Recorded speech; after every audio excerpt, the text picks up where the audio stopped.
Good morning. Thanks for having me here this afternoon. I appreciate your time and the publicity that you give my program. Appreciate that.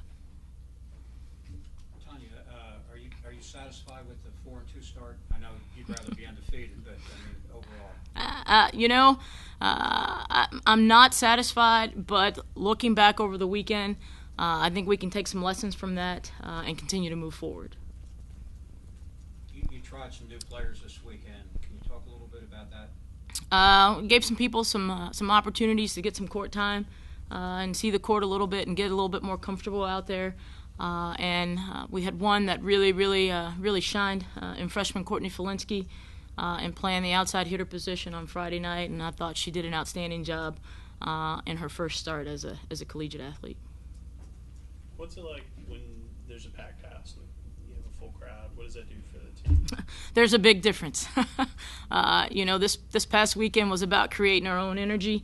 We had a lot of fan support amongst our parents and a lot of Houston GT alums who were there, and that was great. But certainly nothing like playing at home in front of your home crowd. Colson had a chance to get some time at the setter position. What are you looking at moving forward as far as who you're going to use? Colson will go in probably to the weekend as a starting setter. I think right now she is getting our middles involved a little bit more than freshman Allie Santee, but I do think it's going to be a battle all season long, and I think those two will go back and forth if someone can't separate themselves from the other.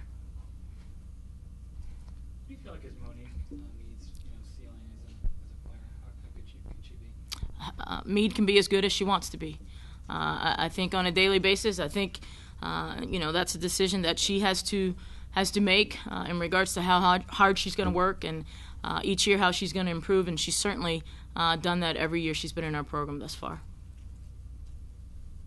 Is Felinsky somebody you're going to keep on the outside, or can she move in?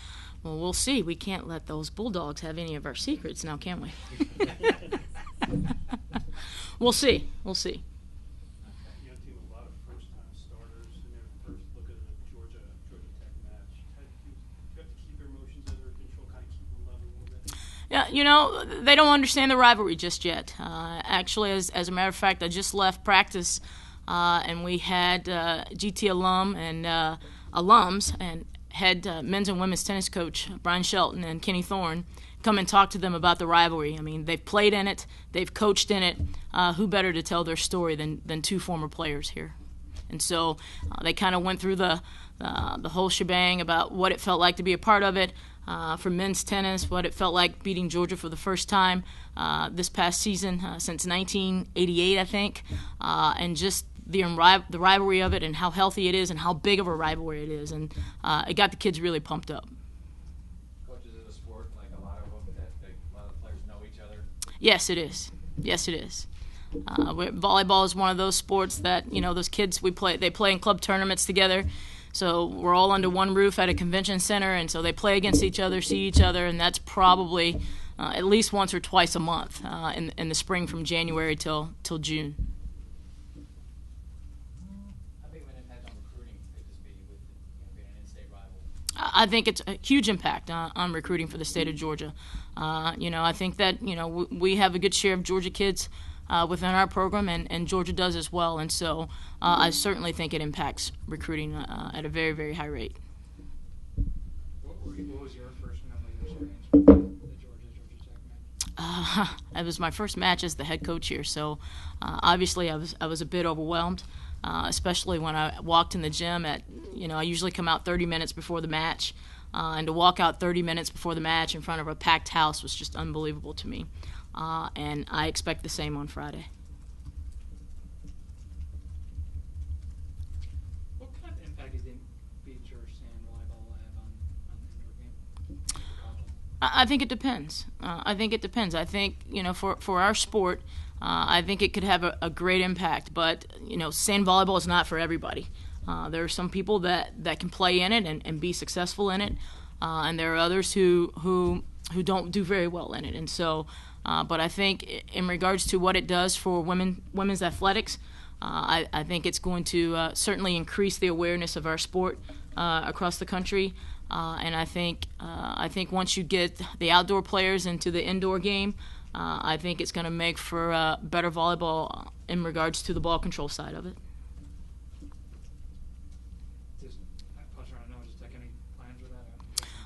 We have been in talks with my administration, but we have not come to any conclusions yet. What's the timeline for when that'll start? My thought process would be in the next 3 to 5 years. And you have some programs across the country who have already added it. And so not a great number just yet, but we'll see what type of impact it has. I think people are in the thought stages of it, and they're wanting to see how the programs that have already initiated, how it goes. And I think people will go from there and make a decision within their programs.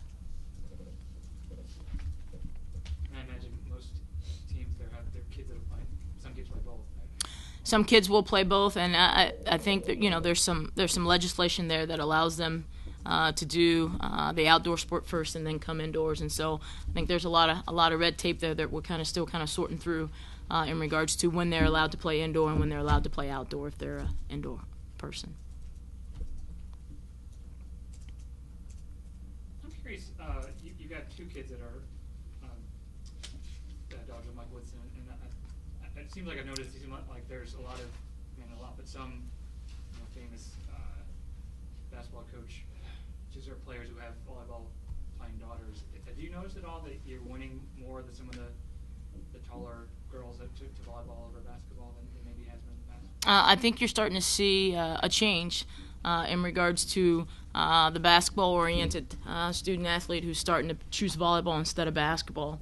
And I think that's huge for our sport to get bigger, to get more physical and more athletic, and having those types of players allows us to do that. And so I do think you're starting to see a little bit of changing of the guard. Once it's really hard to get involved in club volleyball when you're doing AAU basketball, but from my experience, the kids that have done basketball and volleyball end up choosing volleyball in the end, and I think that's a huge plus for us, and especially for our sport across the country. I'd like to think it's a tad bit more exciting.